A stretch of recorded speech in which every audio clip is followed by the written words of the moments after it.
hard to consider if you don't buy it right away, right? Because there isn't some like ordered maximally good being that exists somewhere. In my worldview, no, Doug. In my worldview, in order for you to say that, no, there is this thing. Oh, really? Is the brightest? Wow, dude. Just hold on. Just go to the bathroom, please.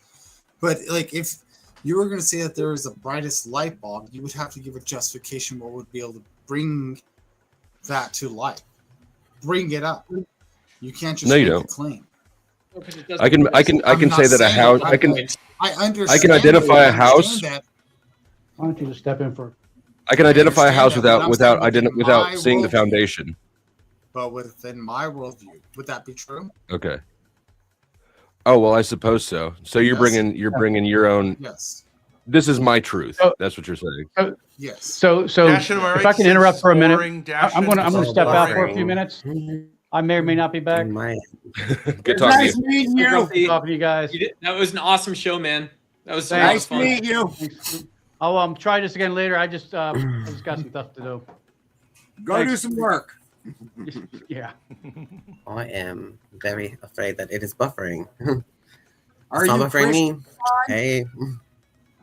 Is it buffering for y'all on y'all's end or just mine? All right, you fucktards. Feedback. Sarah, you got to meet Dashton. He's our resident astrologer. Who's an astrologer? Dashton. Oh, this guy? Yeah. He can tell you a lot about your life based on your birthday and. Oh yeah, sounds like an easy way to get a hold of all of my personal information. Oh, I trust Dashton. I don't think he's up to that type of stuff. I don't want that, and I never had any complaints. I would never want that. And plus, I don't need your information. If you want to do the chart for me, you can get it calculated and then put it on screen, and then I'll roast it and talk to you about your birth chart for yourself without having your information. If you could do that, I could already just tell you I'm a total fucking bitch. And I'm just a bitch, and that is aligned in my stars. That's all. Dashton, can you guess what sign she is? With me, can you guess all of from it? her person? Yeah, guess what sign I am. I promise. Look at all the. What is your astrology sign? You can tell me if you don't want to, whatever. Wouldn't you figure it out?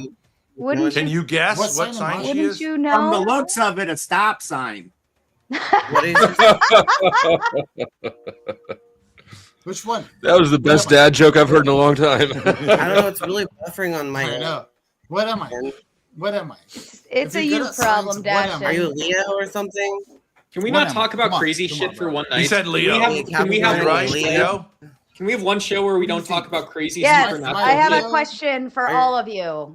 Here's our new topic. Now that Pop Tomato has left the building, I'm taking my show back and I'm telling you all you're all fucktards. Okay, question. For propaganda, is it I like Aries. good? Are you an Aries? Oh my God. Does he shut up? Dashton has impulse control problems. I think it's impulse. I can tell. Me too. Is propaganda good or bad? Good. It's agnostic. Why?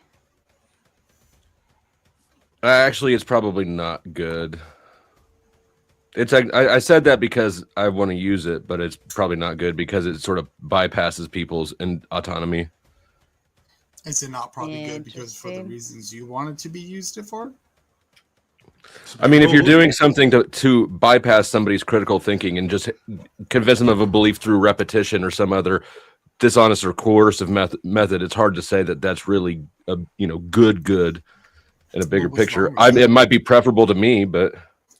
Well, do you think it's wrong to propagandize a woman that you want to have sex with to have sex with you? See, that's what I'm saying. Like sometimes I want to use propaganda, but that's. Well, yeah, I mean, and how would you know that? That isn't would you propaganda. Feel bad about it to be a scumbag? Would you want it?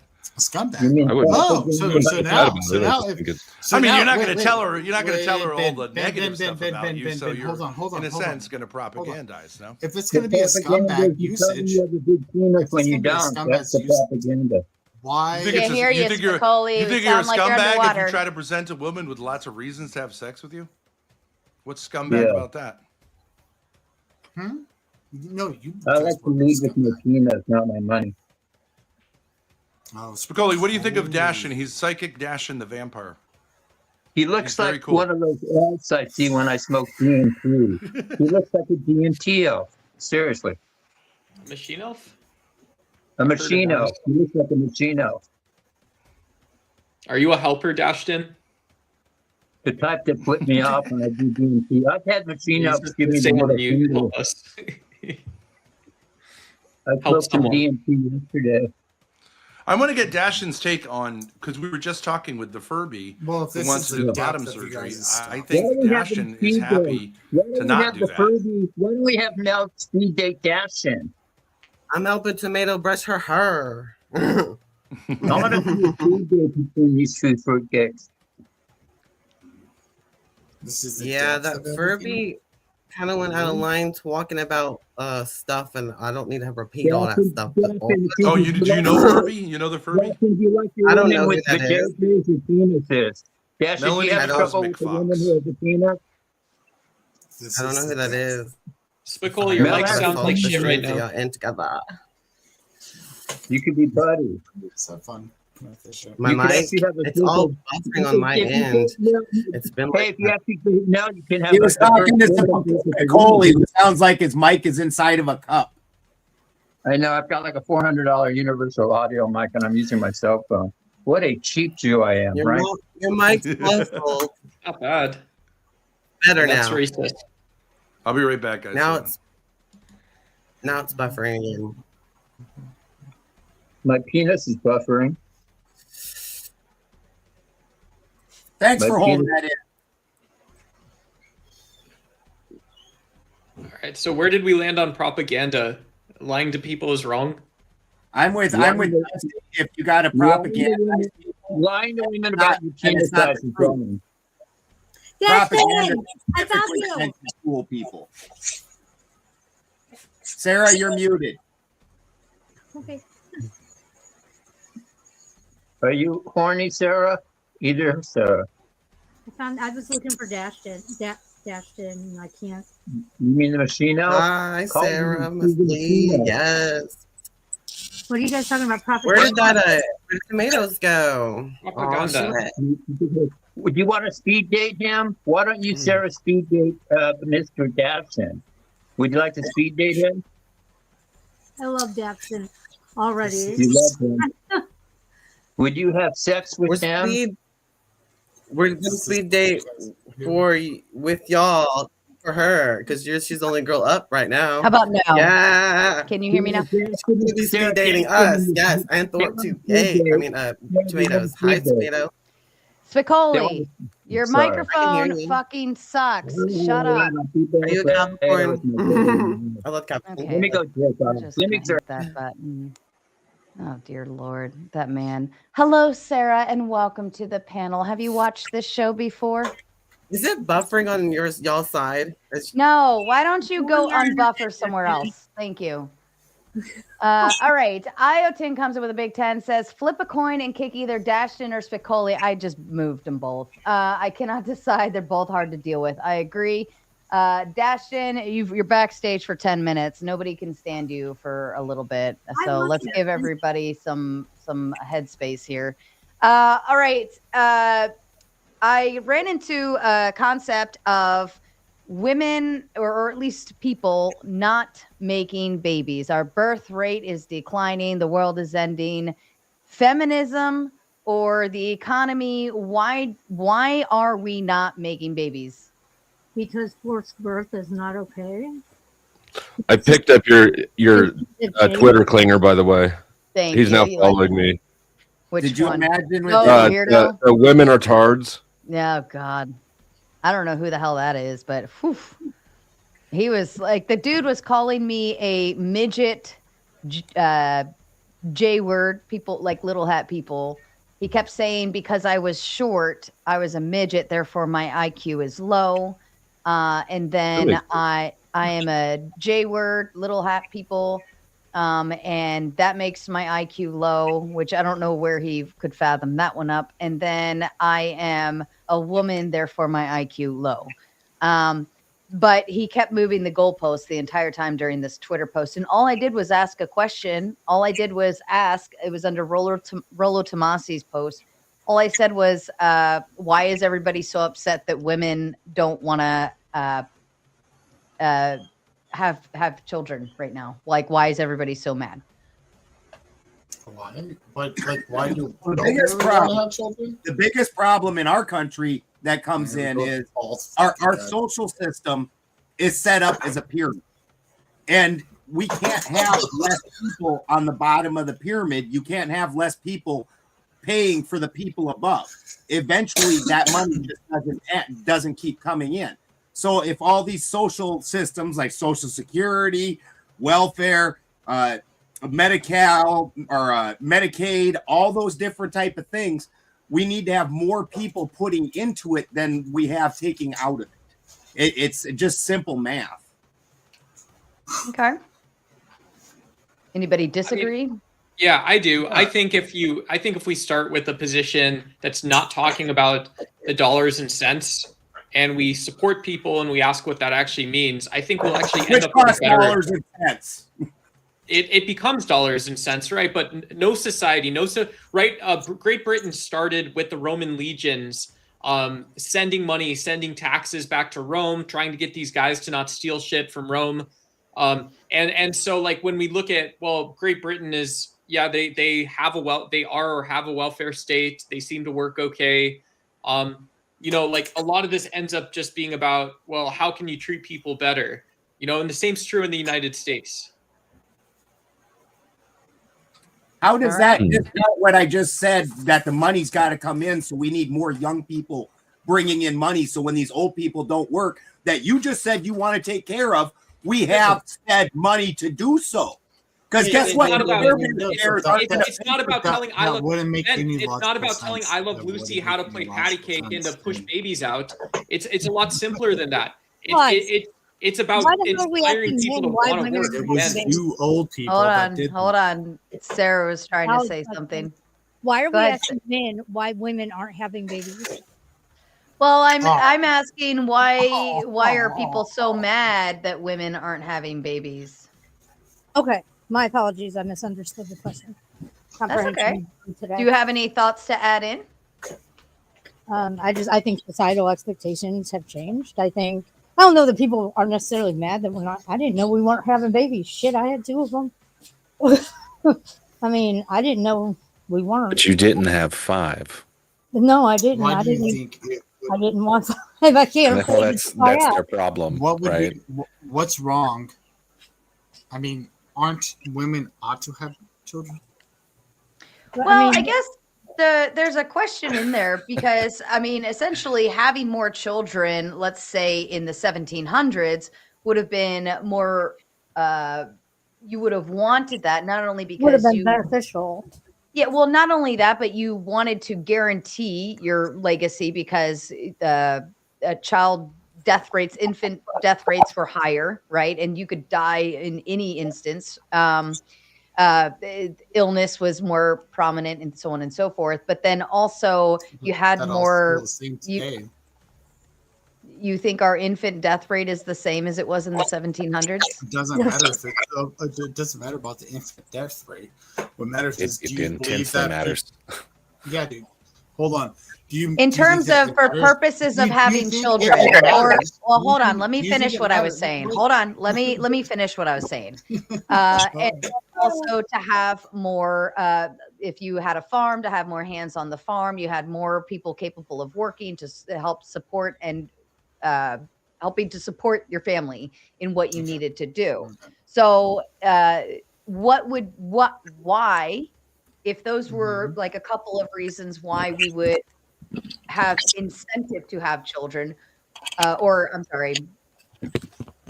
incentive to have more children, why would we have incentive to have more children today? So are those the only justified reasons to have a child? That's just a couple in terms of the 1700s. I understand. Like in terms of a person. I let you go. You got to. But what I'm saying is that but that's the 1700s. Okay. So I mean, but now resources are stretched thin. Hold on, Sarah. I can't hear him. What qualifiers are you going to use for the 1700s that would apply still today, and what today's qualifiers that we can't apply to the 1700s? Well, do you need? Are you going to allow that? Are you going to allow that? Do you have a farm or a home? I answered your question. Why won't you answer my question? Are you like okay? Yes. I'm not sure what qualifiers. The qualifiers you use in the 1700s, okay, are those going to be allowed to be used today? Ben, do you know what he's asking? Give some examples of what you're trying to say, because I'm not 100% sure either. You just gave all of your answers. You said in order for people to have these qualifiers to have children, they would be in the 1700s, and then you gave they would need Your generation in time has different socioeconomic pressures on them. She said like you have a what the thing in the 1700s. Well, hold on. Today. Okay. What are the qualifications It for is today, incentive. not in the 1700s. Okay, that is what I am asking you. I asked the panel bring up the why. 1700s? What does the 1700s? I said today. Are you fucking listening, John? I said today. Yeah. Anybody else hear anything different? No. Okay, now you're retarded. I said 1700s. In the 1700s, here are a couple of incentives is why people would want to have children. In today's modern society, I said why. What would be the incentive for people to have children today? Are you tracking now, Mr. John? I am tracking, but I'm asking you, what are you bringing up these things in the 1700s that wouldn't qualify as today? That they have machinery today that have replaced the things that we had our children do. Then why would Sarah, as a farmer, I don't have to go out in the field all day. At the 1700s, the big farmers have GPS, and they just send their tractor by GPS, and their tractor goes and does its thing and comes home. You don't even need a kid. Back then, in order for you to expand, you had to have many children in order to work much land. It's how it worked, and that's not so much the way it is today. So she's saying, why would you need that today? No, my question is, what qualifies all of that stuff, okay? Because you say, for people to have children, lots of children, it must fall under the standard of the 1700s. That's not what I said. No, God, it's not what she's saying, you fucking idiot. Is it? Dude, you're a no, fucking it's retard. not. I listen to you all the fucking No, time. I think John's absolutely tardo. John, I said, let's say the 1700s. Who brought up the 1700s? What was the 1700s? Do you know what incentives? Do you know? If you shut your fucking mouth and listened. Well, number one, it would be pre-feminism, right? And I just got. What about today? He's not paying. This guy's trolling. Seriously. You have to. Let's go ahead and mute you for a second, since you don't know how to listen. Maybe you should shut your mouth. No, you can't. Prior to no, you aren't listening, sir. Listen to what I'm saying. I preface this. I'm just gonna put you backstage and let you listen to me for a minute. I said with a preface that there was this whole. Yeah, he fucking left. What a pussy. What a fucking pussy. You pussy. Yeah, tardo mode. Does anybody else understand what I'm saying? Okay. Oh yeah, he was. You're saying what's the incentive today as compared to the incentives that you listed in 1700 that don't really exist today? What incentives would have replaced those? Right. And my answer was that, and instead of just a farm, because the same action was happening on the farm, we now as a society have turned into a social society that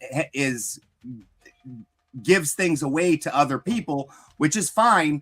But just like on the farm, you got to have young people working underneath you in order to have that money, because that bill needs to be paid at some point. So there need to be kids.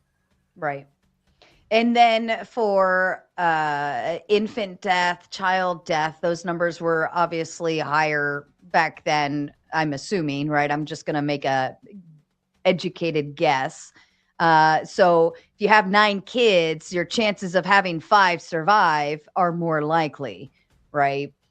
So I'm wondering if those were the incentives. Now your chances of that thing happening to your children, whether they get really, really sick and bad things happen, or, God forbid, get hit by a car or something of that nature, it's least likely. But we don't need to increase our chances of survivability by having more of us at all. And we don't need homestead farm hands to work because, like you said, there we have a lot of machine. Unless you are a homesteader and you do want a bunch of extra hands on the farm, then that would make sense. But not 7 kids. Not exactly. But not everybody's doing that. You're least likely to be doing that than you would living in suburbia or something to that nature.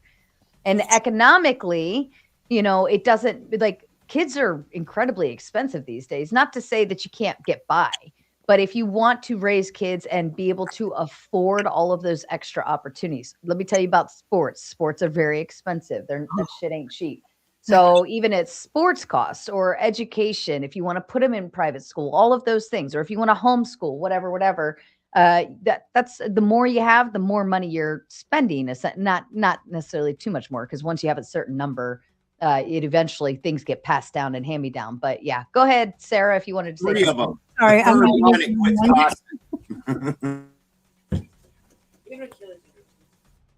Yeah, I mean, hiya, I'm Steve, everyone. How you doing? Thanks for letting me back on, Sarah. Maybe I can come in with a different angle. I live in Japan. I'm a Kiwi in Japan, and the way it works here at the moment, that the zeitgeist is that the lads are looking more inward. They're becoming a lot more conservative, whereas the women are becoming a lot more liberal, looking outward. And that's inevitably causing a split or a downtrend in the number of long-term relationships that form. And people are more negative about the future going forward as well. So as for solutions, I don't know. I know that South Korea's tried a lot of solutions and none of them have worked.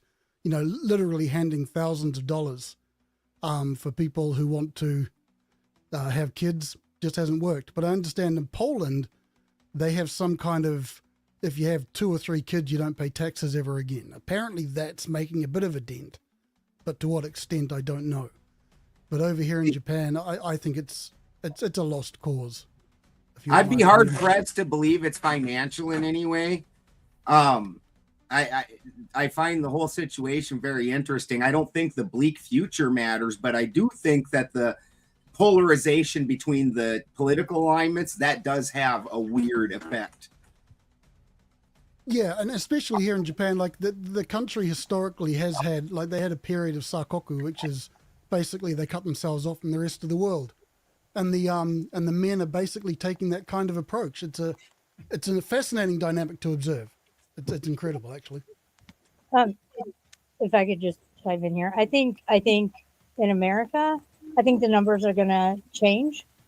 I think the statistics are going to change, but I don't think we're going to see the effects of it for 10 to 20 years. And I say this because of the reversal of Roe v. Wade, and when abortion became legal in 72, and you could use state funds for it and whatnot. We didn't see the effects of that until the 90s, when the crime rate went down significantly because abortion was available until these people that would have been of age and crime committing age and committing crimes, they just didn't exist. And so I think in 10, 20 years, it's going to be a little different. We're going to see different numbers. We're going to see, because abortion is so inaccessible. But in the same sense, though, birth control has become much more accessible. I feel like that's going to play a big part in it. It's changing now, but we're just not going to see the effects of it for a while. And allow me to interrupt. I am shutting the tomato side down here in just a minute. If you're watching over on the Raging Tomato on YouTube, we're going to be moving over to the Gauntlet. If you already know where you're going, please make your way now. Otherwise, you will catch the raid. We're shutting down in 2 minutes. All right, back to you guys. I think without some severe buffers on social media, we're not gonna ever see it come back up. I would say that social media, even more so than abortion or birth control or anything, has been a giant portion of the problem. Oh my God, yes, I agree with that. Like these millennials or whatever, the younger generation, they think a relationship is over Discord. I joke like phone boning doesn't procreate. Like we're not gonna, our species and is then gonna also add AI into the mix as well. That's going to add another layer of complexity. Yeah, these kids got to get face to face for that chemistry to happen. You're like, this is how the sex thing happens, which is a lot of fun. You should try it. Right. I tell my, like, I have a teenager and I have an adult child and a teenager, and I tell them all the time, like, get off your phone. You'll like boobs one day. Trust me. Like, for real. Because all he does is be on his phone all the freaking time. I can't stand it. And I'm like, go out, talk to people, meet people. There are boobs on the phone now. I know, but we can't touch do that. we agree though that most of the same, though. It's not the same.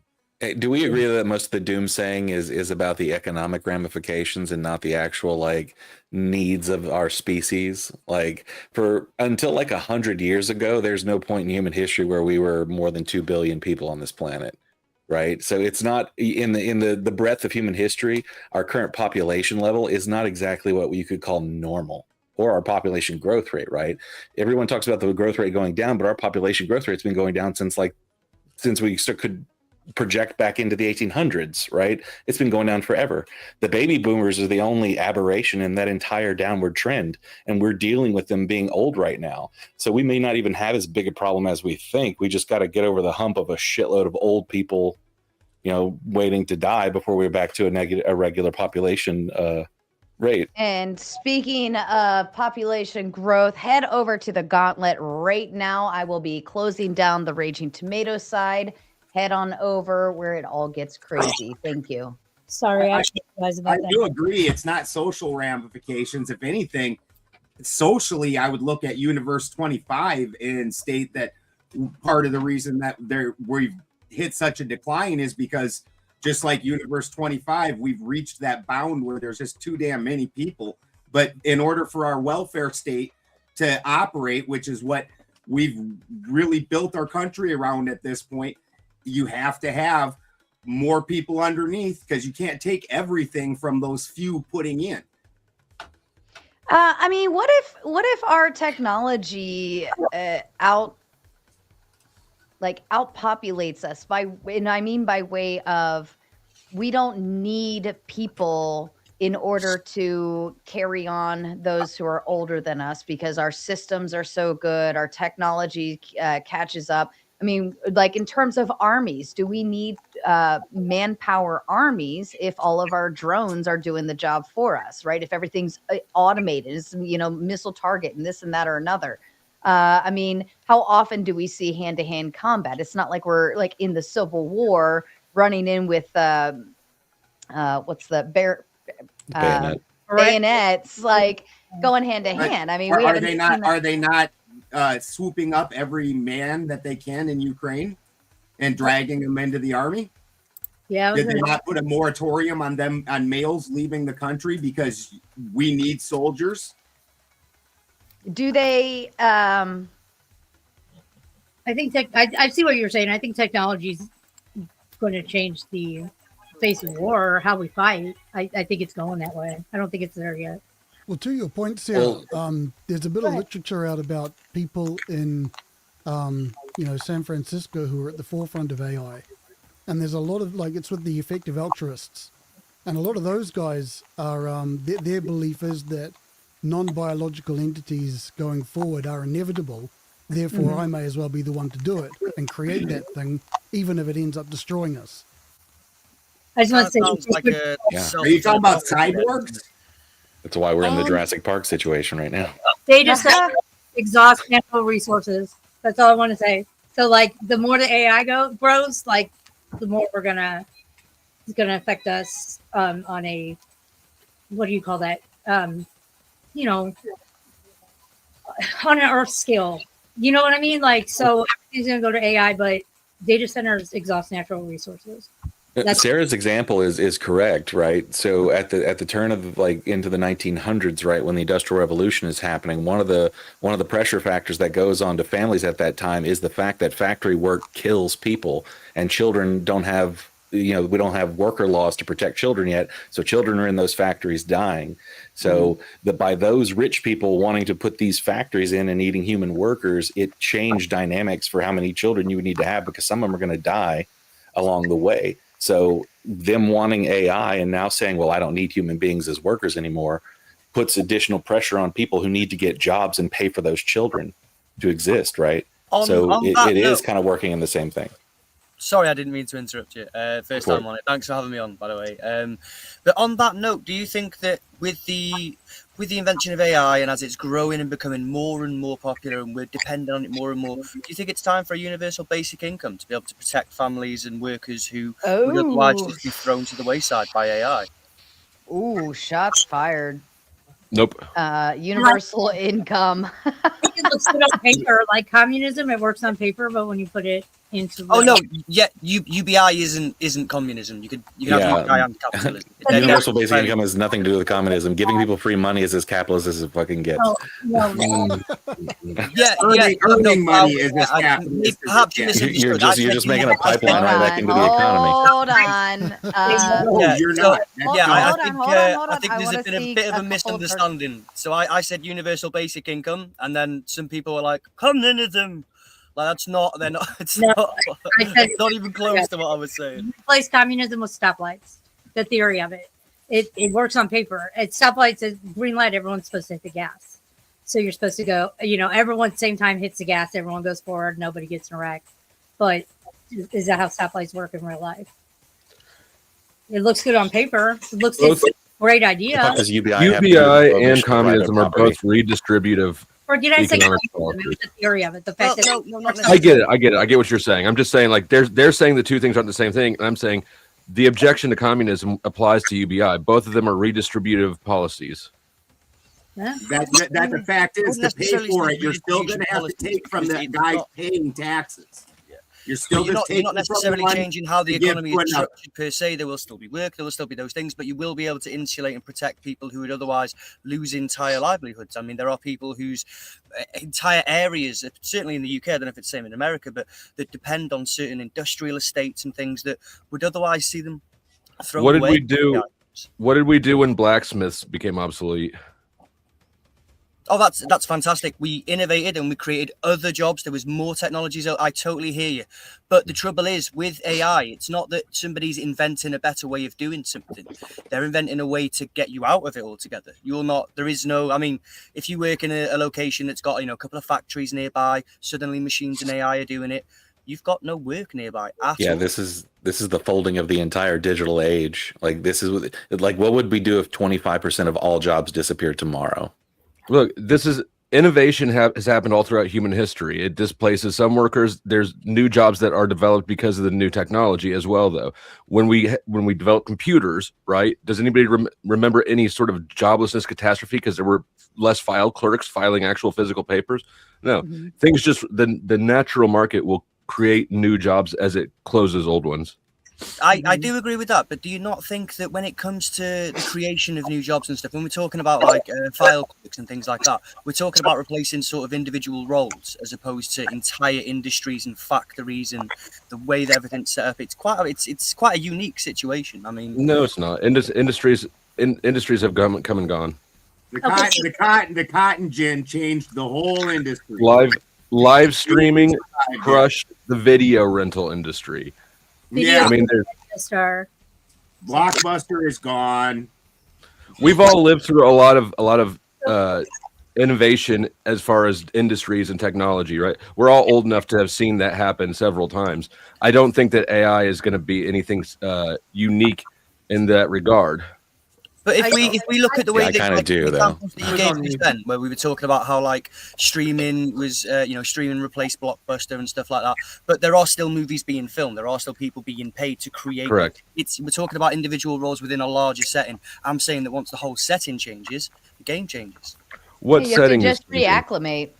But what about like seriously, the price of AI cost us to our AI requires human inputs to direct it, to program it, to create it. It requires tons of infrastructure. Electricity. Like, okay, I got a data center going in 2 miles down the road, right? They made legislation so our electric bill can't be raised because of the data center. Of course, they're getting that money elsewhere, but nonetheless.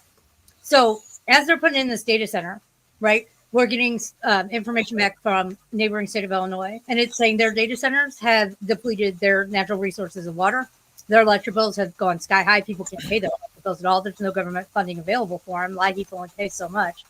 And so my thing is, like, with AI, if it puts all these people out of jobs and it's depleting our natural resources, we'll talk. One of the better conspiracies I've heard is that's part of the interest in Greenland, because we can put massive data centers there without the natural cooling is already there.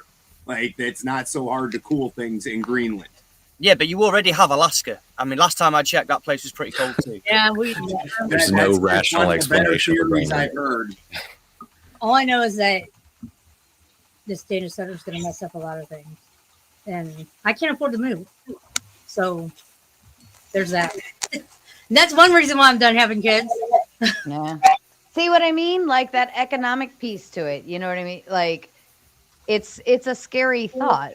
Like you run into the idea of like, can I afford this? Can I add this on? Is this going to work? Is that going to work? And, you know, not to say that you can't get by. You people figure it out all the time. I didn't have a pot to piss in when I got pregnant with my daughter, and I was like, how the fuck am I going to do this? And she's doing just fine. But not everybody wants to be in that position. Like, not everybody's masochistic and says like, how can I fuck this up even more? You know, so like, oh, let's just add a baby to this situation. Let's do it. Sounds great. But most of us do. That's just the way it is. The poor have always outbred the more wealthy people. Well, some people too, though, like mad. Balderson, to be fair, some parents also in the same situation Sarah was are like, you have a kid and you're like, oh crap, like suddenly I have to be an informed voter. Or I have to care more about sustainability or what nut job is in the White House right now. Like all that stuff becomes increasingly important when absolutely not what happened. I'm sorry. I didn't hear you. A nut job would do that. You start thinking about real, actual, immediate shit like how do I feed my kid and keep diapers on their ass and spend some time with them. You don't think about all of the nut job. Same people see the nut job and hold on, Doc. Hold on, Doc. Working and paying for your fucking kid. So well, I mean, you can care about both, right? You can care about both. I didn't hear you say. Right? Yeah, I was. You can care about both. You can care about both. That's all. No, I'm saying. You can't. You say that because you weren't doing the thing you should have done. So you made up other shit. Well, you were like an old Nancy that's like, oh, who's in the White House? Yeah, that's cool. Get a landline phone so they can fucking pull you and ask your opinion. Yeah, well, you can suck Steve Jobs' dick for another 20 years and let millennials do it. What? Do we blame feminism? No. Does anybody blame feminism for women not producing 10 babies per family? To some degree, I wouldn't say blame. I would say that. Terribly sorry. Bit of a frog in my throat. No, I think that I think it's a good thing that women aren't in a societal situation where their only job is to just bear children and that's it. So I guess if you were to say, is it the fault of feminism, or is it a positive thing of feminism where people can have their own careers? People, suddenly there's choices available, and you know, you can work to having your own life and your own stuff. You don't necessarily have to be entirely family minded. I don't know if it's feminine. I mean, it could be just that saying that word seems to open up a very big door. But I think it is fair to say that when women have more opportunities in the professional workplace, well, you can't raise families while doing that at the same. There's going to be some trade-offs. Whether that's feminism or not, I don't know. But that reality is there will be trade-offs. I think it's inflation more than feminism. Okay. The two family work or the two worker household is more of a result of inflation than women having the capacity to work. Who's doing that shit? I think I muted Sarah. I think it's on her end.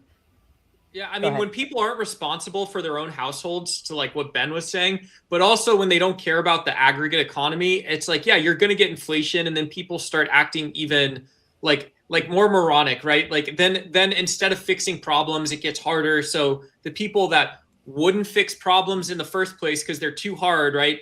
And oh, I'm the conspiracy theorist alarmist. No, then they're backtelling racist stories. They're making groypers famous and all this kind of like what is this, guys? It's like, come on, people are trying to raise a family here. Be respectful. You just went all over the place and landed nowhere. He always does. I thought it was pretty good. I got Kyrie's behind me too. So what does groypers have to do with inflation? Yeah, because when people talk about so Fox News Nick Fuentes, Fox News for the last decade have been telling their Jews in Hollywood narrative, right? And so you get what does it have to do with inflation? And people having kids. Yeah, because if you want the fluff piece instead of hearing about well, isn't it weird? You're about to start eating meat again. No, the biggest news agency in the world. It's so weird. The biggest news agency in the world tells conspiracy theories to millions of people for a decade straight, and they're the same people bringing on Donald Trump's crony companies, right? Who the fuck are these people? I don't know them. What the fuck right? does this have to do with people having kids or not? And inflation. I'm just trying to be strict. I'm trying to be strict in saying that if you it's both sides, right, Ben? Is Jason here? Jason, we need you, sir. Dear Lord have mercy. I granted you that raising a family is important, but you should also grant that why do I have fucking ice cream brain right now, Duck? It's just what people are doing, Ben. I don't know how to say it. What are people doing in the world right now? Can't you think about that? Not fucking. That's the problem, Duck. They aren't fucking.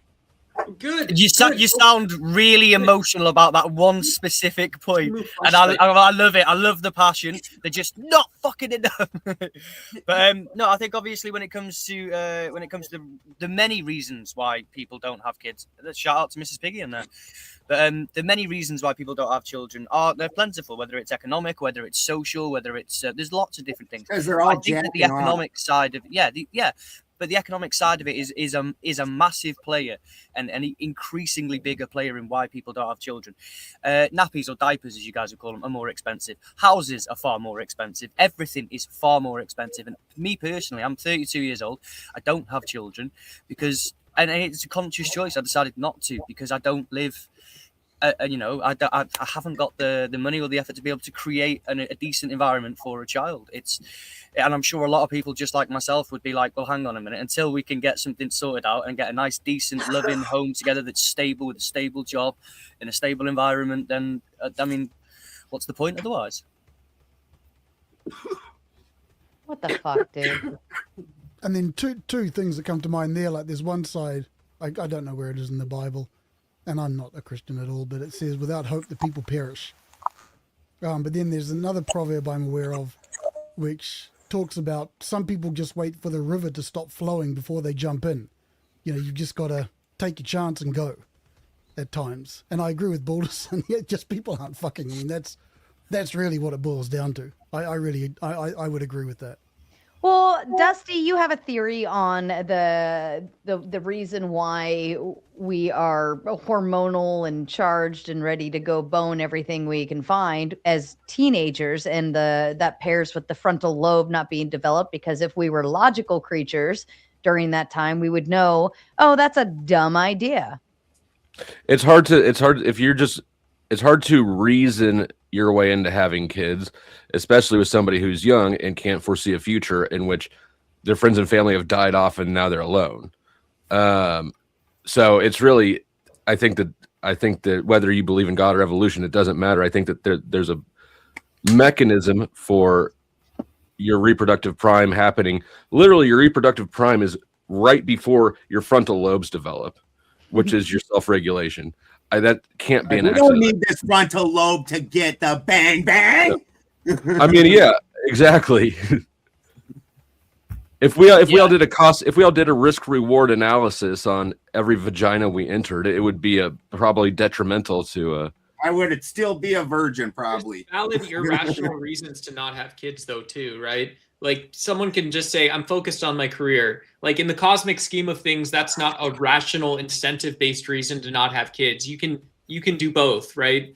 And you can have kids and make them your career. Like pageant kids, dance moms, you got it. Any of it, whatever you want, like whatever it is you do. And if you spend your whole life doing it and you're going to spend the next 20 to 30 years doing the same thing, like lots of people, then like lots of people like, but that's part of the problem is like this manosphere bullshit where it's like, oh, the birth rate.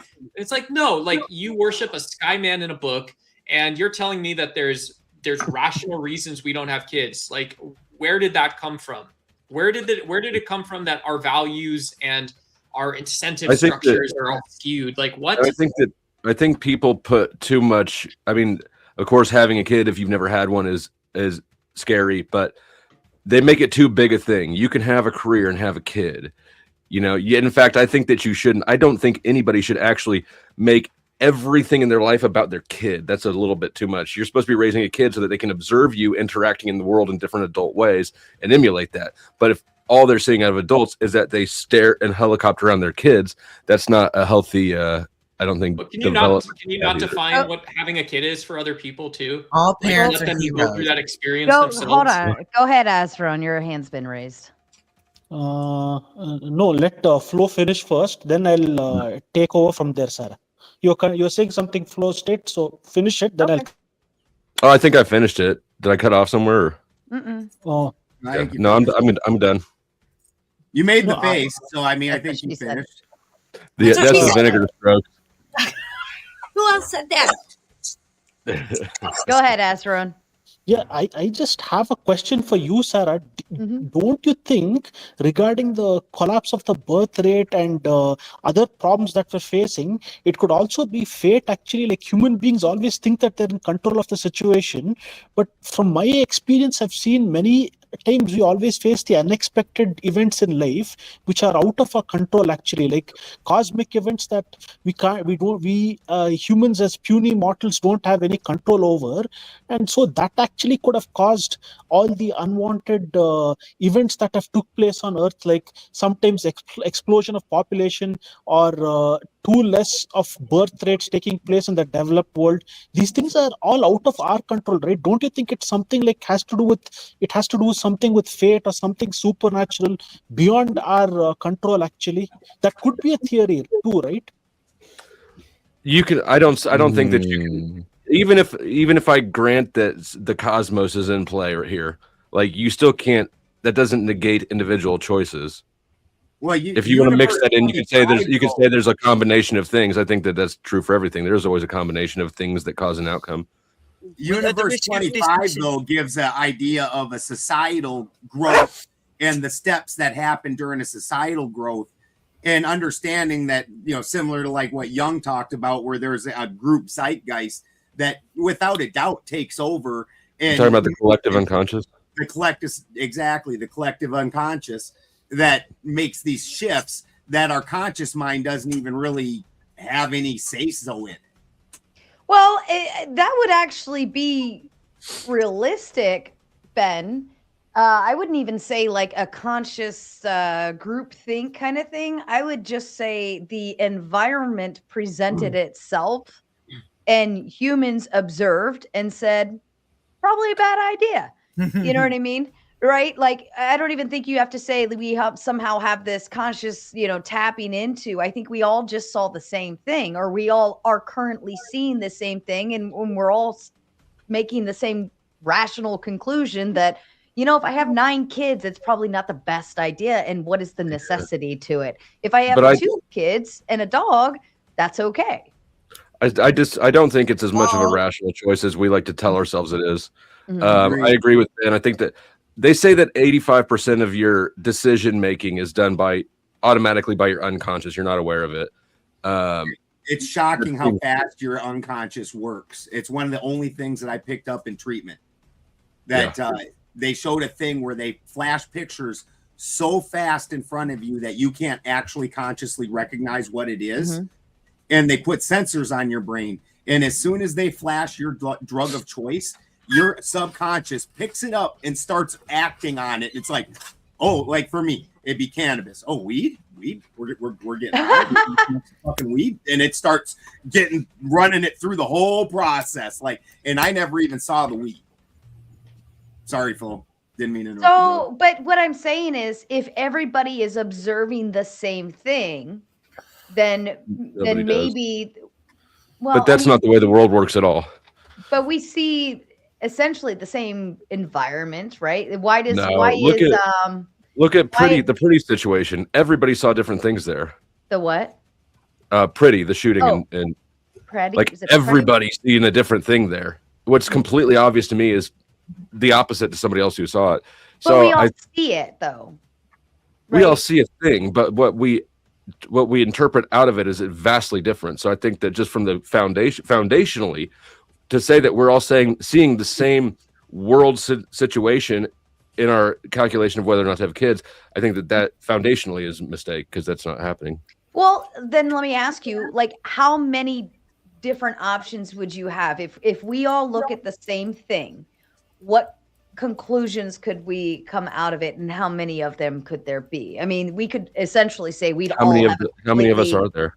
Well, we could all come out with completely different opinions, but we could all still have agreement overlaps in the same degree, right? I think that what is most universal, because everybody can look at a situation and then process it logically and consciously in a different way, but the attitude with which our culture treats having kids, like everybody says, oh no, the birth rate's down, we need more. But then nevertheless, anytime somebody discusses pregnancy or having kids, the decision to have kids, it's always treated with sort of an attitude of, oh no, are you sure you want to take on that responsibility? It's that attitude, I think, that's pervasive across all the particular views.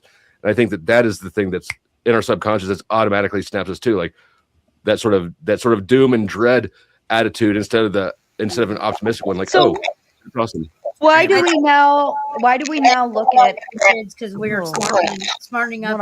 Hold on. You're Sarah, I'm gonna mute you. Your mic sounds like absolute trash right now. I don't know what's going on. On my end. Your mic sound okay. Oh fuck, I lost my whole fucking thought. What was I gonna say? Whatever. Anybody else tap in? I'm sure it'll come back. Just to build on that though, when we were talking about how different people can view the same thing and then have entirely different outcomes.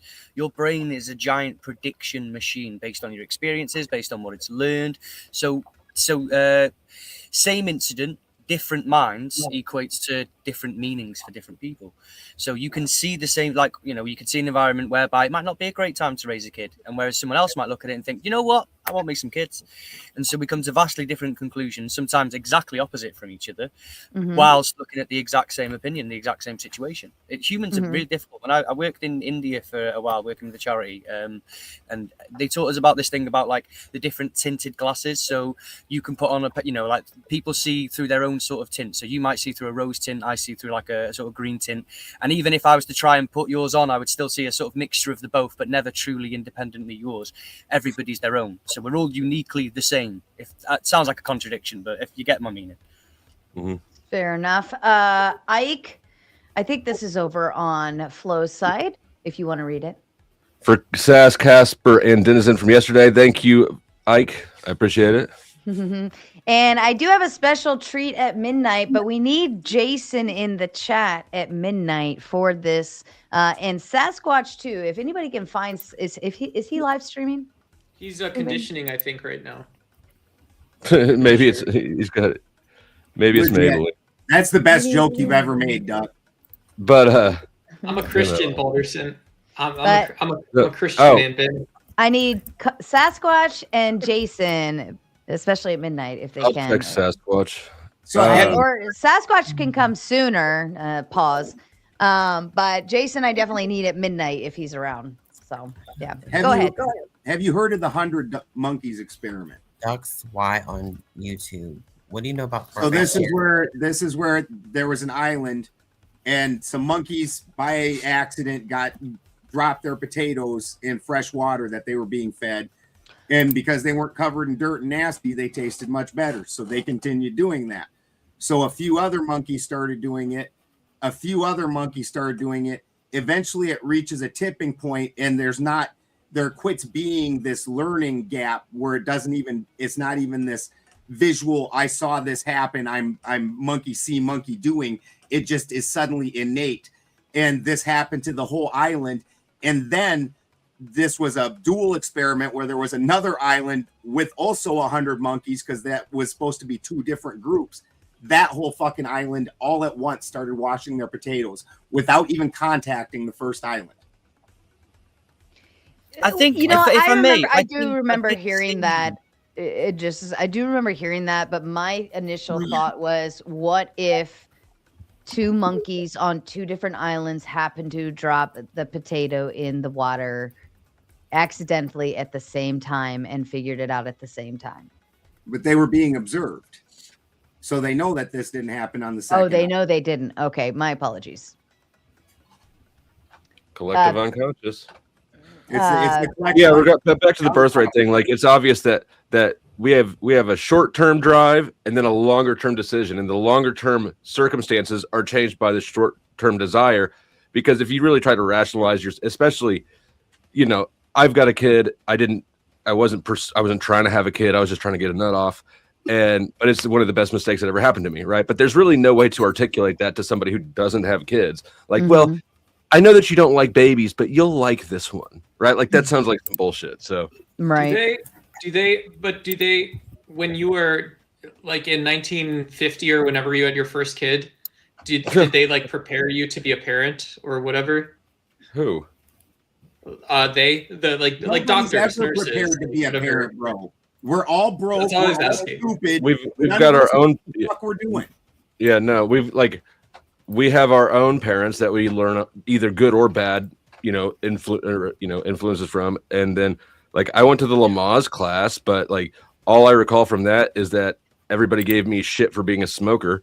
And even do you know I learned about afterbirth when I was looking at it?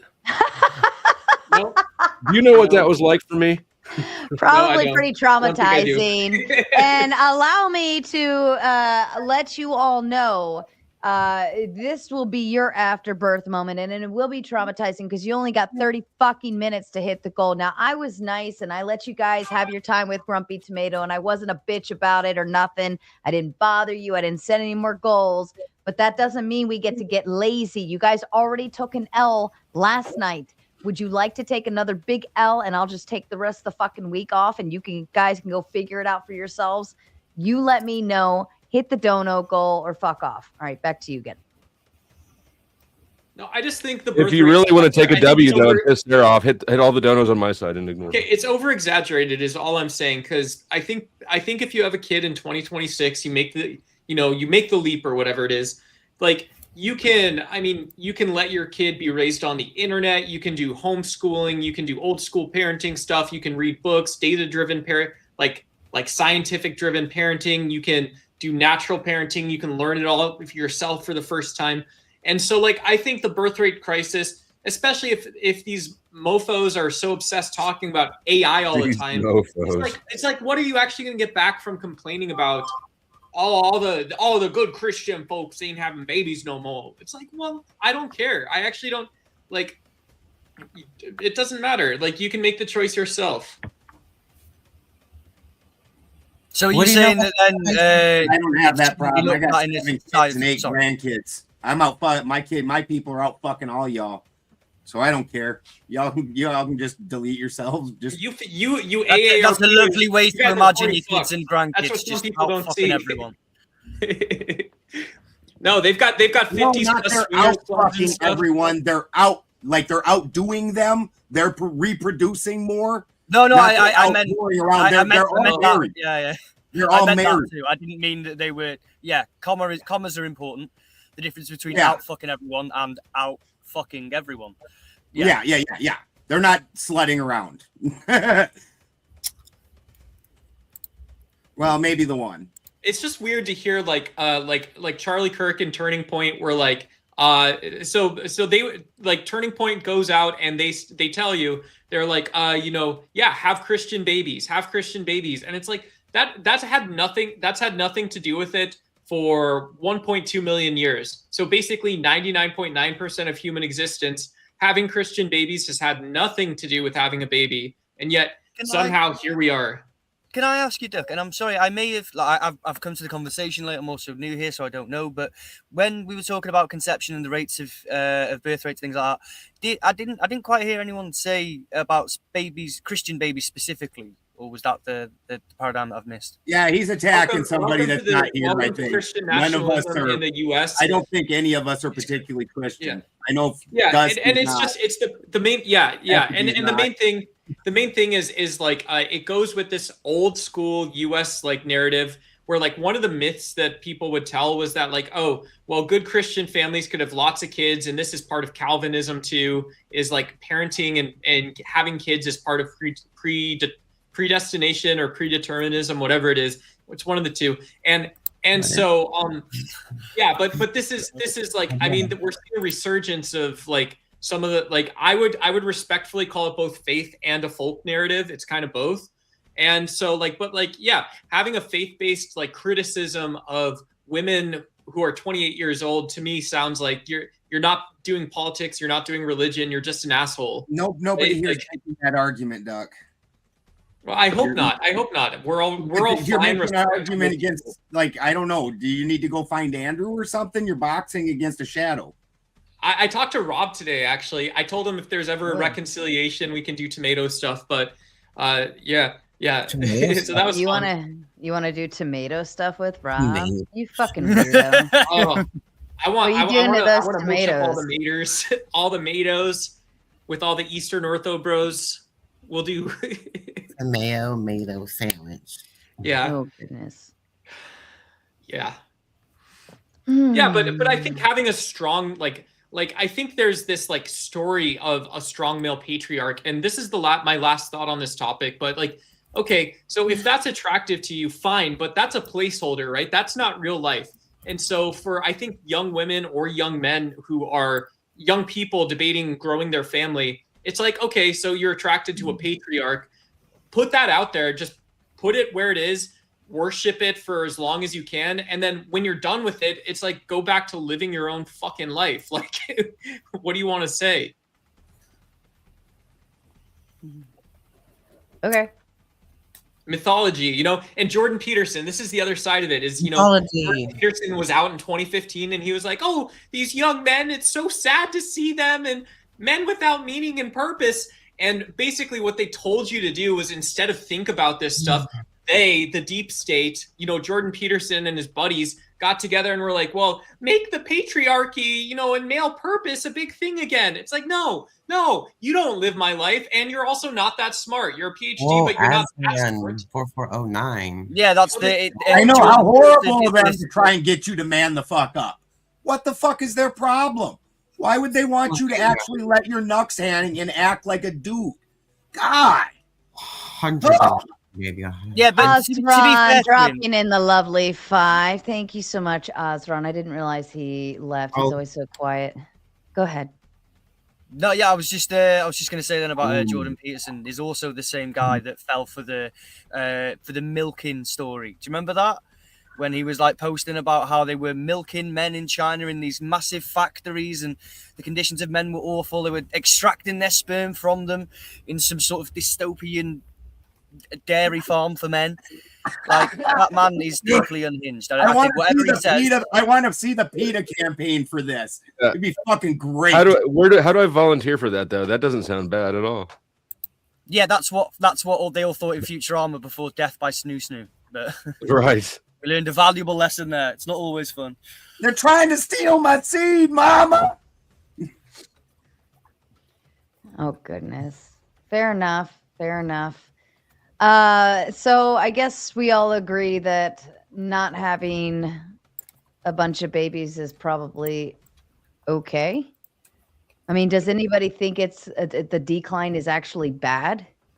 I think it's bad. Unless you're rich and you can have the Brady Bunch on the television show as the Brady Bunch kids. Oh, goodness. I think our welfare state collapses without it, which it doesn't bother me none. I'm not sitting here fucking promoting the welfare state, unlike that dude up there who's like, yeah, I don't have kids, but somehow everybody gets everything for free. He doesn't understand how that system, how money and stuff works. Economically, if it's like anything else in this country, the boomers are going to destroy it when they're done with it anyway. Okay, I can't. You know what? I can't even argue with that. Back to something. No, but this is a crazy question though too, because like what's actually happening in the world is like if you go back to this industrial like Oliver Twist shit, like there are countries like Bangladesh, Laos, Cambodia. I'm gonna say the wrong things. Countries in the African Union. So all over the world, places that are not the United States, but still countries. They're like buying China's old industrial equipment, and they are like, and so people are looking at the future and are like, well, are you guys just building? Are you people just building the next generation of fair markets, or are you building opportunities, or are you building the next like Nike sweatshops? Like, what are you guys going to do? And so it's not just the U.S. I don't think it's not just Japan. It's not just Italy. Like lots of places have like there are incentive questions about what society is going to be like when you have kids. You know, that's important. On the kids topic, I'd like to ask: is there, because we're talking about not enough kids or whatever, is there such thing as too many kids for an individual? Is there such thing as too few kids? Like, what's the right number? Does everybody want the 2.6 household, or is it more or less? What is the ideal number of kids that a person should be having? 1 to 3. 1 to 3 is my answer. Well, I think that depends on you, and not only that, older kids do help younger kids. So inevitably the essentially like it kind of helps itself along the way, but it is a lot. I do think it's a lot of responsibility to put on an older parent too. Or I mean an older child. So I don't know. I think if you want a bunch of kids, have a bunch of kids. Some people want that. Some people say like, I want to just have babies again and again and again. Do I think that a person should have a bunch of babies? I'm not the person to give you an answer. I think that not giving those kids the responsibility is what's made kids so weak. They're 20 and they don't know how to do fuck all. I agree with that, but I don't think we should necessarily make it the standard to make the eldest take care of the youngest per se. Like as their sole responsibility. How do you square that circle though? It's what I mean is they don't turn out well if we don't give them the responsibility, but also let's not give them the responsibility and say that they don't really need that. How do you square that? In terms of taking care of their younger siblings, I think there's other things that they can do that can learn that same responsibility. They should be what I'm saying is I don't think it should be their sole purpose as an elder sibling to constantly be taking care of their younger siblings. I don't think it should be their everyday thing. And I think helping out, I think supporting, don't know how to do those things. I think like helping out, incredibly selfish. I think helping out, I think supporting, I think that's very helpful. I don't think it should be like their sole duty though. No, they should have other duties too. Other duties, yeah. But I don't think taking care of your younger sibling should just be your sole duty. Like I wouldn't have kids just to take care of my other kids. Does that make sense? Like then where am I parenting at in that role? Like where is my duty then? I'm not doing my duty if I'm not taking care of my children. Now, do I anticipate and expect everyone to help out and pitch in where it's needed? Abso-fucking-lutely. My kids and I, like last night, all three of us were making dinner. Everybody had a job. Everybody was doing something, like one's making this, one's doing that. Like everybody was making it. And then we can all sit down and enjoy something that we all pitched in together to do. I think that, but if I just told my daughter and I just said, go make dinner for us every night and that's your sole duty, like, could I do that? Yeah, if that was her only thing or whatever. But I'd rather us be doing something together as a family and learning together, right? I don't think it should be necessarily her sole purpose. It's a parent's job to parent, isn't it?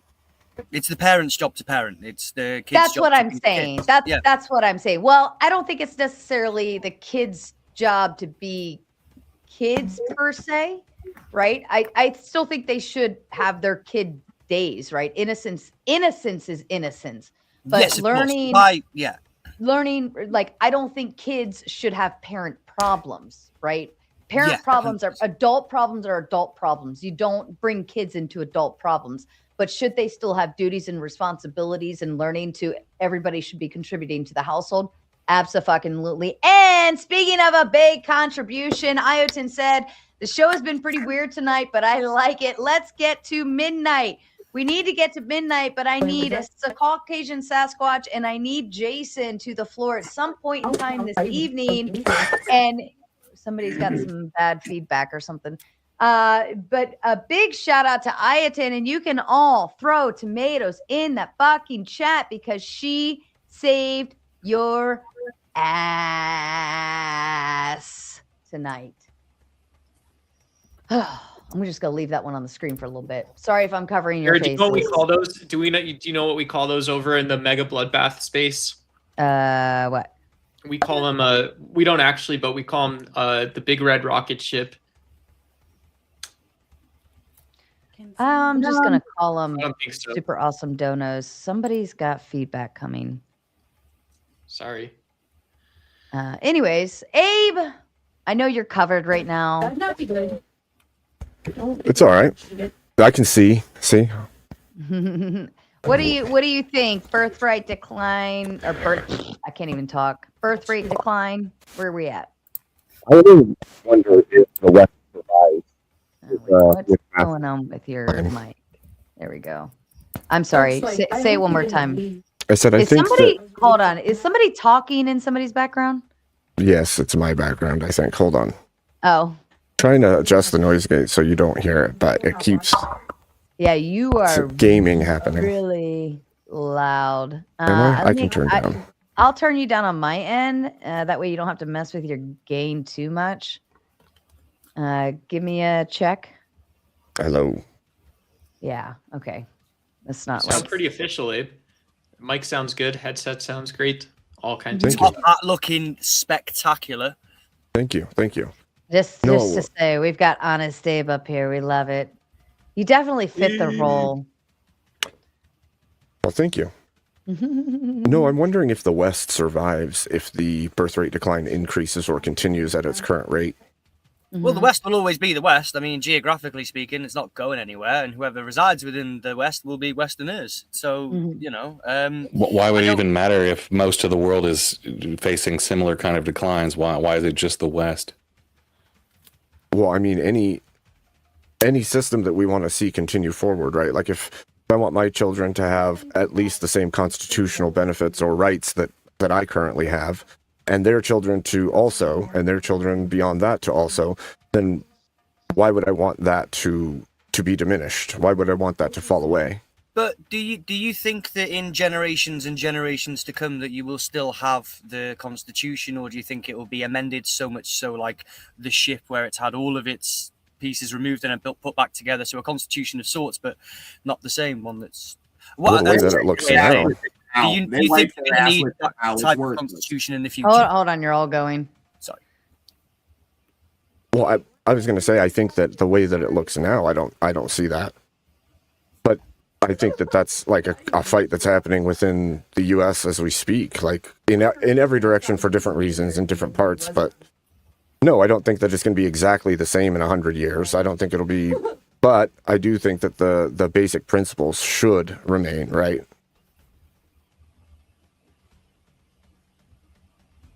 As a non-American, I can only say yes, I suppose. I mean, apart from the Second Amendment, but you know, you guys got a little way to catch up yet, but you'll get there. Don't worry. Nobody fights for the Constitution. They both fight for their side to be the one destroying it. So I don't see where it's going to hold any very long at all. Well, Balderston, do you think if we had more average, normal people in offices, that would change?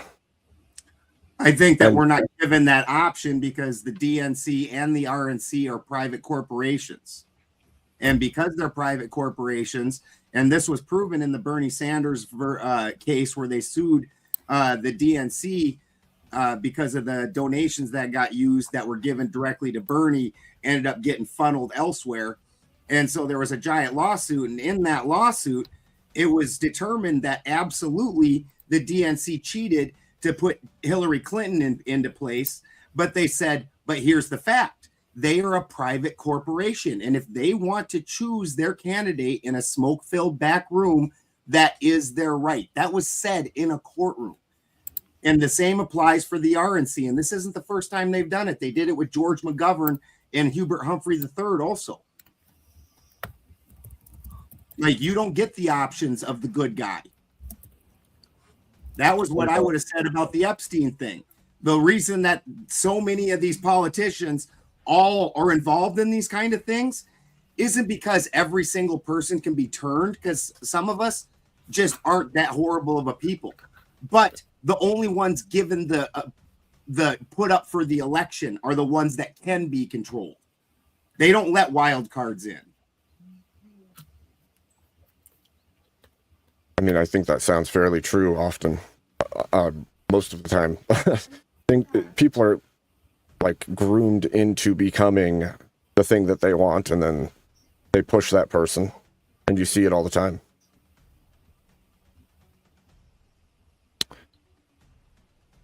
I don't know what that man's eating there, but he looks like he's enjoying it more than I've enjoyed any food ever. Yeah. I'm unsure. So one thing I'm unsure about when I hear Western values is like, are these actually my values? And so like something that you could like clarify is like, I'm a big free market guy. I'm also a progressive Democrat. And so like, when you say Western values, does that mean I have to be going to church? Because to me, that's not included in the deal. Well, like, you could choose your church. Right? You could be free to choose your church and not be taxed for not going to the church that you're told you have to go to, right? Well, I shouldn't be ever told that I have to go to church, right? It's not really the point at all for me. When did anybody say you have to go to church, Duck? Well, he was talking about taxes in church, so I don't know what that means. I should be confused, actually. Well, there's some religions that believe you should pay a tax if you don't go to their church or believe in their system. No, so but I'm not going to kowtail if you're telling me Western values and I don't know what you mean. Like, wouldn't it make how about religious freedom? Make a lot more sense for me to perhaps to not depend on someone else telling me stuff that I can get at the fucking library for 5 cents, right? Like, I can learn about Western values without saying, well, church is part of this. No, it isn't. No, it doesn't have to be. It's democracy, at least, and that's it. Well, how about religious freedom? How about the freedom to choose which religion you practice? Is that okay? Do you want that one? It can also be pluralism, right? And so I would even go beyond what you're saying here. I think it's a good first step for you to admit that's what Western values is. That's always what it's been. It's in our very first paperwork, Duck. It doesn't ever say you have to be a Christian. Yeah, but going back to it, having a president talking about atheists shouldn't reveal themselves. You have a president talking about how Christians are being killed all over the world. Meanwhile, he's waging a legal war, so it's total bullshit rhetoric. And whatever Abe was talking about, like, I swear to God, Duck, you're like that guy with the board with all the pins and the strings. Only somebody walked up to that motherfucker and took a damn mixer to it and just went, and all of your thoughts is just a bowl of spaghetti, dude. Okay, we could, but we're not. We're not try to follow a straight line, motherfucker. We're not talking. Yeah, okay, I get it. We're not talking about, but I don't think Abe was talking about like a melting pot, right? When Abe says Western values, he does mean like Islamophobia, brought up, and that was 1900, not our founding. Can I just before I say goodbye? Today, right? I shouldn't have to go ahead. Yeah, just before I say goodbye, he did say religious freedom, and I'm assuming that includes religions plural, including Islam. But thank you very much for having me on, Sarah. I've watched a long time. I've caught you once or twice over at Ryan's on Radical Coder. It's really cool to see you, and yeah, thanks for having me on. Peace out, guys. Nice Bye. to see you. Thanks for joining. Cheers. Catch you later. I'm glad to be on the panel with you. I love new people, especially new people with accents. Good day, mate. Good day, mate. Do we do this Hello, after he mate. Hello, leaves? mate. After he leaves? Not working for you, Duck. Shut Good up, day, Duck. mate. Oh, come on, mate. You should maybe try Welsh. Try Welsh. Oh, I couldn't speak Welsh if I tried. That might make the things coming out of your brain seem like at least amusing. Like, Coco Jesus the gorilla Christ, spoke it sounds like a Thailand. Joe Welsh man. Yeah. We'll fail. Shit. All right, let me pull another topic. Hold on. I thought that AI said that you. Do you know anything about the four-faced cherub being that's in the Bible and Ezekiel saw it? And so did I, and I know how to read the Bible. I never knew it existed. Do you know anything about it? I just want to know anything and everything you can tell me about it. Anybody? I know Ecclesiastes 17. In the Bible, I never had to read it. And Hold on, Duck. Hold on, Duck. I'm trying to go through two Tardos. You want to know about the Bible? The four-faced cherub being that Ezekiel says, and he's actually in the Bible, and he said he saw the four-faced cherub being, I've seen this four-faced cherub being. What? Can you talk slower? It's a four-faced cherubim being. It has like eagle face, and it was gray, and it has a human face, and it has blue eyes with sandy blonde long hair I've seen, and a torso, a man torso, and several different wings and stuff, and then also had a lion face that hold up the earth in Ezekiel's vision. Ezekiel saw it too, but I never knew it existed. I can send you the 1560 version, the very first one that came out in English. I have pictures of that. I can send you. Tell me all about it. Catch me outside. I'm not a Christian, bro, so I can't give you like a whole bunch of background. I just have these pictures because I got to see this Bible. I never knew it existed, and I had encounters with it, and it was so awesome and spooky. It spooked me. It gave me chills and everything, and it was just so amazing. And I got to stare at it long enough to see it, and now I know how to explain it, what it looks like. And it's exactly the same detail what Ezekiel saw is what somebody said on YouTube. When it those are the beasts from Ezekiel. I'm sending you a picture, Sarah. It's like this. Okay. Well, you're. That's pretty. Very cool. Interesting. Abe, any clue what that is? Have you? And he's just talking about the angels or the beasts of heaven. Yeah. And the descriptions given biblically, because they're very bizarre descriptions, like eyes all over their bodies or wings, and like an foreheads, heads like beasts. These ones are specifically the ones. There's 4 of them, and they hold up the plate of heaven or the plate of earth. So it's 4 beasts, and then the Ezekiel wheels. I know you guys have heard of those. You're Christian, right? So the Ezekiel wheels are in that with the beasts, and then it's holding up a flat disc, and then there's a firmament, and then above that, and this is where I can say that the Christian is a polar, not a solar cult, and God sits above the firmament, but the sun and moon are still inside of it. He sits above it. And then the super interesting thing in this, and like I said, this is like before King James even touched the Bible. This is the fucking book was $8,000, but I got to take pictures. I didn't buy it, but super cool. Thank you so much. I really just want to know everything. I've encountered this freaking spooky being in real life, and I never knew it existed, never heard about it, and never had to read about it ever. And I encountered it because I'm seeking, the spiritual realm and everything. And I actually found I got results, and I got evidence, all that stuff. And I still want to repeat this experience. And I've had this encounter, and I just want to know everything I can about it. And I also made a doll out of it. It's a biblical doll. Oh my God. Seeking dimethyltryptamine. Look at that. No, I did it all sober as well. Thank you very much. Very sober. And look, this is, it's in your Discord, Sarah. It was if you great. want to pull it up. Is that Aslan a lion? I never knew great oxes were great. Yes, this is lion, but it had oranger hair, like the regular color, like lion, instead of this color. But I just thought this was cool for my doll. But it was a male, not Miss Piggy. But I made a Miss Piggy because it had like a big nose like that, and also gave it it also had like animal legs, and I gave it, high heels, like boots, like high heels. Yeah, he's got Miss Piggy is like the whole thing with. Ruby. Is that the only? Oh, you've got 2 dolls with boots and shoes. Wait, Miss Piggy's the lady in the red dress. Water, and Dorothy's kind of stuff, just for that. And Jesus, which is like the heart is green, and he looks kind of green. Does your Jesus have boobs? No, it's a no. I've seen Jesus in real life too. I encountered him too. He's a really groovy.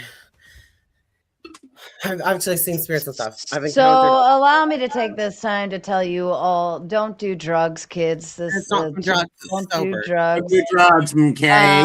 But Mr. Burks has left the panel, and if you are watching over on a couple of Burks, there's a few of you over there. We invite you to continue watching over at the Gauntlet. We are at the Gauntlet Debate, and that's on YouTube. You can also find it via the Raging Tomato. Please feel free to make your way over now. I do have to disconnect his stream just for safety purposes. Thank you. All right.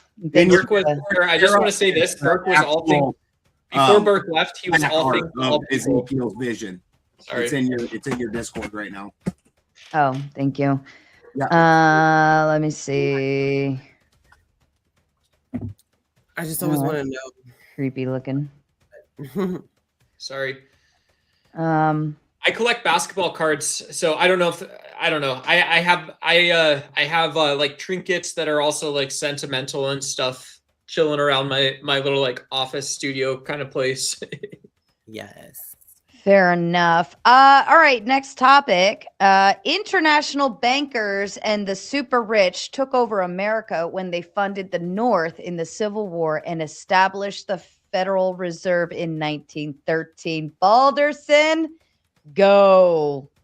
Ooh, who put that heater in there? We talking about the greenback, motherfuckers. Like, every single time somebody's tried to make a gold-backed currency, the federal system, make sure that side gets blown up right now.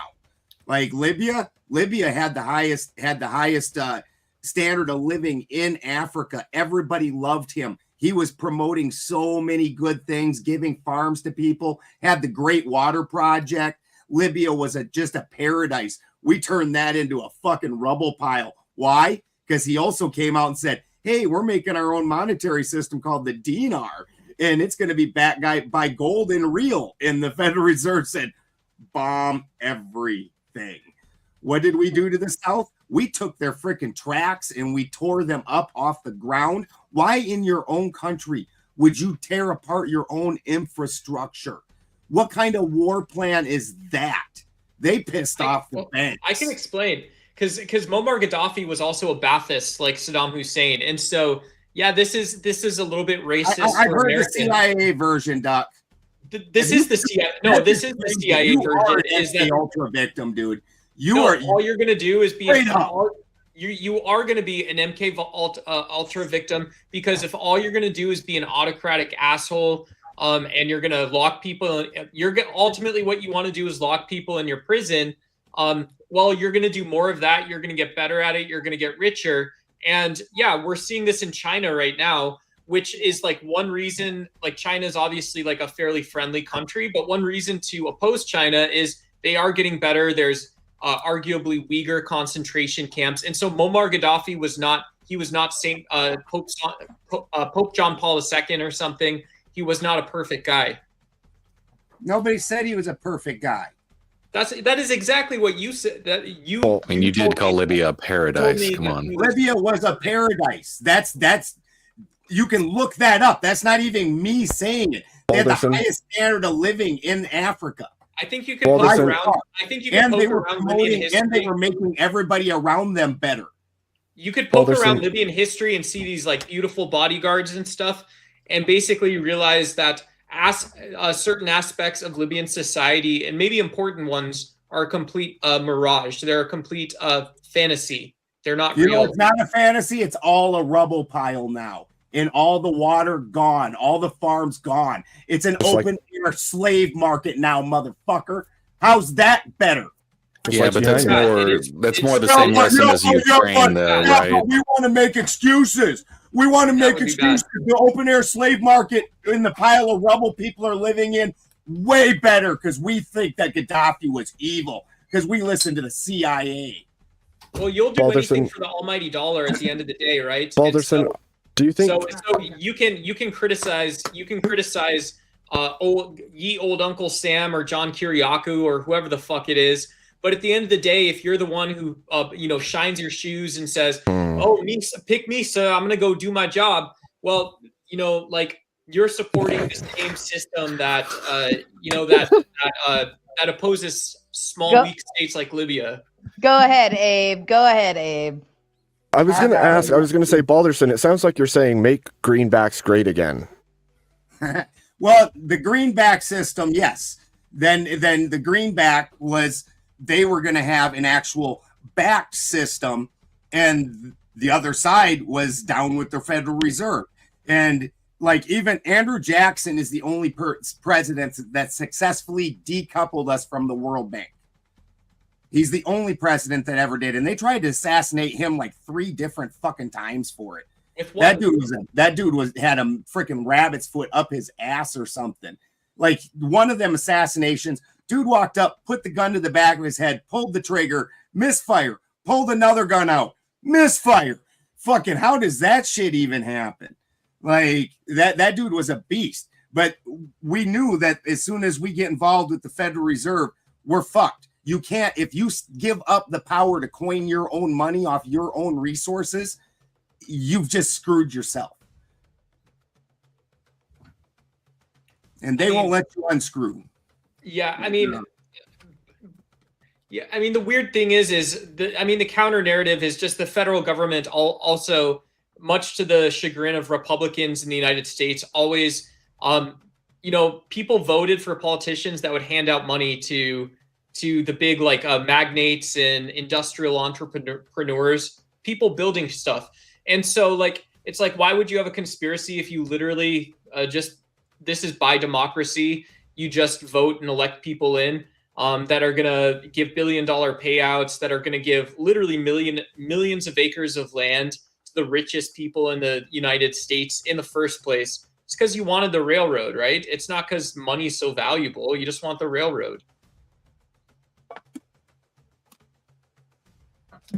You also tear up the railroad because you don't know if you're going to win the war, and you don't want them to have the infrastructure to take you over in the north. They did that post-winning. They did that. They went and just burnt the South.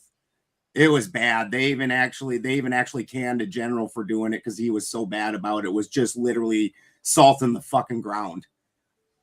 Why would you do that to your own country?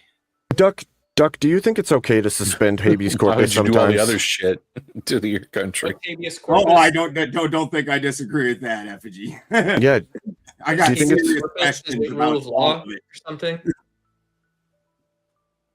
Well, do you remember that Lincoln suspended habeas corpus to keep the South from spreading into the North through, I don't know, words, pamphlets, secret meetings, so that he could just go out and arrest anybody who was, trying to tear down the federal system? Do you think he was justified in that? It's an executive decision. So to answer, it's both. If this makes sense, it's like a tower falling over, right? And so if you're managing a tower falling, or you're the one putting the lines on a barn to raise it, in a greater sense, it's like, well, how do you manage that decision after you make that decision?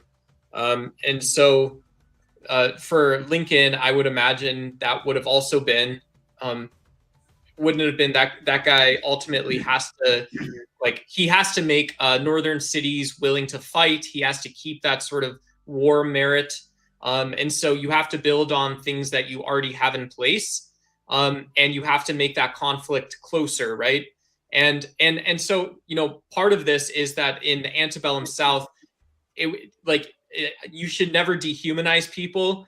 But naturally, if you're the people talking about slavery and saying these holy white men who beat their slaves, who beat slaves and own people, are the ones wanting to take over your country, Lincoln made a decision that in some ways was self-propulsive. It's not a justification. It's just one lens to say, I don't have an answer to that. Not really. Azron's paid his dues, so everyone can shut up and listen to him. Go ahead, Azron. Like, what should I say? Like, what was the topic being discussed right now, Sarah? I just went to have breakfast. That's why I was temporarily not in the show. Yeah, sure. The statement is international bankers and the super rich took over America when they funded the North in the Civil War and established the Federal Reserve in 1913. That actually I've written actually regarding that. There's a lot of detail. The bankers actually, they were seeing the banks fail actually a lot. They got scared and they wanted a central reserve bank, a Federal Reserve Bank, like the way there is in Europe. There's a lot of speculation that the Rothschilds owned the Federal Reserve Bank, but that's not true actually. Like, what happened was that when the Union and the Confederates fought actually, like what happened was that the Confederates went and approached the Rothschilds to fund them in this war. But the Rothschilds said, we sympathize with your cause to break away from the North, but we don't want to take that risk. So like what the Southerners did was they created a cotton embargo. And after they created a cotton embargo, like what happened was that the prices of cotton went up very high. Then England, they came to India and other parts of the world to take cotton actually. And then the cotton embargo was a failure. It only worked initially. The Rothschilds just stood, they sat on the fence and they saw how this thing went, and they didn't fund any wars actually. There's a lot of misconception. They think that the bankers are behind everything. Let's say you're a banker actually and you fund a war, to be honest. If the war doesn't go the way you want it to go, it will be very disastrous for you only. There was a person who was a Greek actually after the First World War took place. There was a war between Greece and Turkey actually for Greece to for Greece to get independence. This person was a Greek. He was the richest person in the world during that time. He funded the Greek army, but like the losses were too much and he lost his fortune a lot in the end. So the thing is that the bankers being blamed for everything doesn't make sense over here. It's a risk. Financing a war or playing two sides of the same coin, playing both sides, it doesn't turn out to be advantageous to you all the time actually. The problem, Asberon, is that we gave away the coining of our own money. And that's a problem. And see, this is an equation that will never work out. So at the day that we invented that system, that we implemented the Federal Reserve, the first dollar became a thing. And if they say they loan you $10, but at the end of the year, you've got to give them $12 back. Okay. Yeah. How do you have $12? You don't get to create your own money. So you need to go to them and go, hey guys, I need $12. And they're like, okay, here's $12. And then now you owe them $12. And now next year you owe them more and more. And this happens ad nauseum, to be honest. And now we're to the point where we're paying $1 trillion just on interest. That's crippling, bro. Crippling. $1 trillion on money that we could print our fucking selves with and be backing it with our own national resources. But you're right actually. It's the system that's flawed actually. Everyone copied the same model from Venice. Venice was when the Venetian Empire was very powerful, they used to print money just like this out of thin air, issue it on the basis of interest and create more money. It became convenient, so all other empires copied it. And even though it had its flaws, it was very flexible, right? It was too flexible. So even the US copied the same system that Venice had done. And a long time ago, even Rome was doing the same thing. They were debasing their currency, they were devaluing their currency. Every time an empire is created, first they'll start off with a sound monetary system, then they'll start initiating public works, then they'll start increasing their military adventures all over the world, and they'll expand the military. Then after the military gets expanded, actually they'll slowly start stealing from the middle class to fund more of their misadventures, and then they'll keep the population submissive with violent entertainment. The Romans used to do the same thing actually. So there's a lot of TV shows nowadays that are distracting you a lot, and then at the same time they used to make their chefs into celebrities, which the Romans did a long time ago. The Americans are doing the same thing. Actually, it's like we're copying the same thing that is back in the past to this day as well. So it's the system is flawed. You can't do anything about it. People adapt it because it's flexible, but then in the end it comes to chew them back at their own neck. Well, the problem is it's expansionist by its nature. It needs to continue to grow into infinity, otherwise it collapses in on itself, which means that everything must expand forever. Which we were doomed ourselves with that once we took in. We doomed ourselves with that once we signed NAFTA and gave up all our manufacturing, where we don't make anything for ourselves. You have to have actual goods that where you're pretty much self-sufficient, and we absolutely could be self-sufficient. We have all the natural resources a person could want. We would just need to make sure that that stays in country, and we quit shipping things off to let little brown kids fucking work it for 25 cents an hour. This is given actually by John Glubb in the Age of Empires, how an empire systematically comes to the top, then gradually destroys itself. One problem is that in the age of commerce, actually, what happens is that national interests are forgone for self-interest. When the businessman takes over, actually, it happens to every empire. Then, like, what happens is that when the businessman takes over, everything is about profit and more about enriching oneself. So all these values like patriotism gets thrown away. Then the country or the empire, it advances even more scientifically. Then people come under the hubris that intelligence will solve all the problems of mankind, but that's never going to happen. Actually, the age of intellect is also going to be the downfall of the empire, and the age of commerce as well. These two cycles will bring these two factors will bring the empire crumbling on its knees. I've been telling that America is an empire. Otherwise, like, look at the kind of influence that they wield in today's world. Like, they have 1,000 bases all over the world. Which country can afford to do that right now? It's just like it's like a vicious cycle.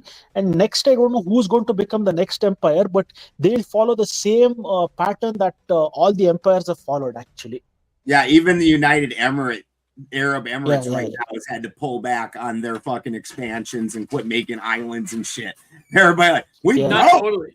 They're still in Sudan. They're still in Sudan, supporting the Rapid Support Forces.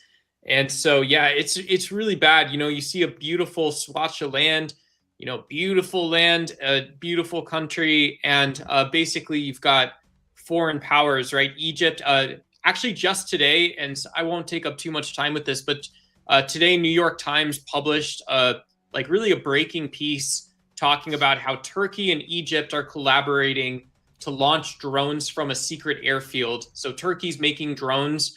They're shipping them to Egypt. Egypt has a secret airfield set up, and they're bombing the Rapid Support Forces, who we hear are getting funding and resources and intelligence from UAE. And it's all because people can't figure their shit out in this region right outside of the sort of African Union. It's really fucked up. The fuck does that have to do with anything anybody was talking about? Because you brought up UAE, but when you talk about empire, we also see weak states like UAE. They're not a strong state. We see weak states like Egypt. Like Egypt is not beyond being overthrown in like a hypothetical world. The financial collapse that's happening as the empire that we're currently in is collapsing back on itself, and that the United Arab Emirates is basically the richest country in the world, and to the point where they had elaborate islands that they were building, and it wasn't just an island, it was like a shit ton of islands that would make like a design from the air and shit, like just crazy, wild, exorbitant, expensive plans, and even they had to stop doing that because everybody's fucked up right now. But you can, but either by non-action, or alternatively because like UAE actually doesn't have command and control of like the regions they need to. Those are like two reasons that states start behaving erratically, right? What we would define as erratic behavior. It just pops up, and so it's like, okay, well, what actually is going on? How is pulling back your spending because you have less money erratic behavior? like like who are you talking about? UAE or the United States? Anyone. Like the Fed. Everybody's going broke right now. That's what this whole conversation just was the collapse of empire, because expansion is everybody's at the end of their expansion and they can't keep it up. That the props that they're sitting on are falling apart. The foundation is going to shit. And so we're seeing it all crumble around everybody. Well, the disrespectful answer is like if you give a petulant toddler, you know, a Murano glass statue, they're going to break it. And so the kind of bullshit is you can have a corrupt Fed, you can have a Rothschild's Fed, or you can just have the Federal Reserve, central banks. And if they give money to industries that are in decline or otherwise, they're not, you know, they're really not going to make it to where they need to be. You're just going to be ending up loaning money, borrowing money again at the end of the day. Oh, sweet baby Jesus. No, but the Rothschilds don't own the Federal Reserve Bank. It's a myth. I had written actually how the Federal Reserve Bank works in a book. Then I lost that book. Actually, it's actually run like a public limited company, and the owners that are entitled to 6% of the dividend of the Federal Reserve Bank are all private banks, and the weird part is if you have shares, wealthiest families in America, and in the early 1900s, there's all kinds of newspaper articles about it. It was what there was like 6 different families. Like Morgan was one of them. JP Morgan was that's communism, isn't it? Yeah, JP Morgan was instrumental in setting up the Federal Reserve Bank after talking to many families. Rockefeller actually he wanted cheap credit to expand his empire, so he pressurized JP Morgan, and the other bankers also got together on Jekyll Island and they created the Federal Reserve Bank. But it's run in such a way that it's a public limited company owned by private banks, and if you have shares in these private banks, even you can actually indirectly own the Federal Reserve Bank. It's a very strange system. I'd written how it works, the Federal Reserve Bank. I lost that book. I'll again try to get that information and read it out to you someday if I can. Well, I have a question. Duck, do you think that fractional reserve banking works? Yeah, I mean, it's kind of like, I mean, the small chunk of it is how erratic are markets, right? There's no such thing as market omnipotence. I think it's definitive that markets are not rational. You know what fractional reserve banking is, Duck? Yeah, isn't it? You keep 13.5% or something, and then you can, tranche. You can make the rest out, and then you can buy debt back. You can build financial products, sell it in tranche, have consumer debt. Yeah, they take in about 10 to 13%, and then they do what they call fractioning. So when you go buy, let's you go buy a house, what you put down is the down payment. The bank doesn't put a penny down. The bank takes your money that you put in, and then after you put it in, says, here's our money. Look, we only needed this many percent. And then they fake the other 90%.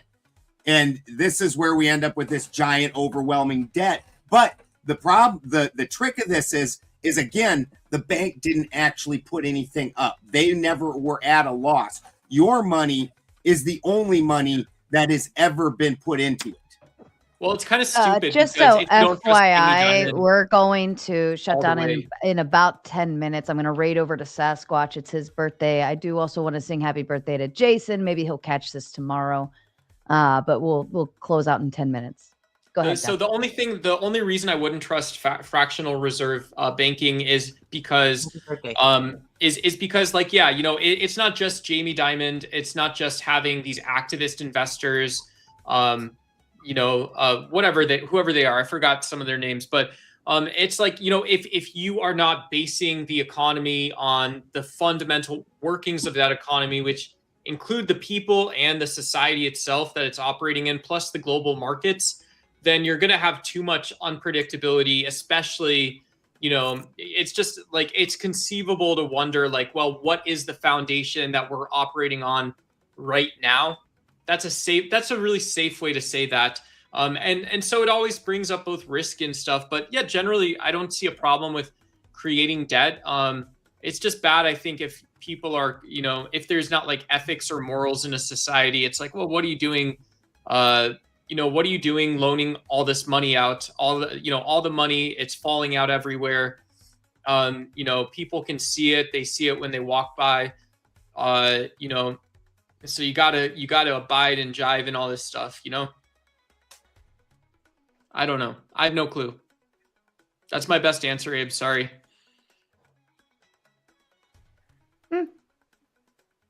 That sounds like a good closing point. All right. I want to go over and say happy birthday to Caucasian Sasquatch, and I want to go join his panel for a little bit and celebrate with him.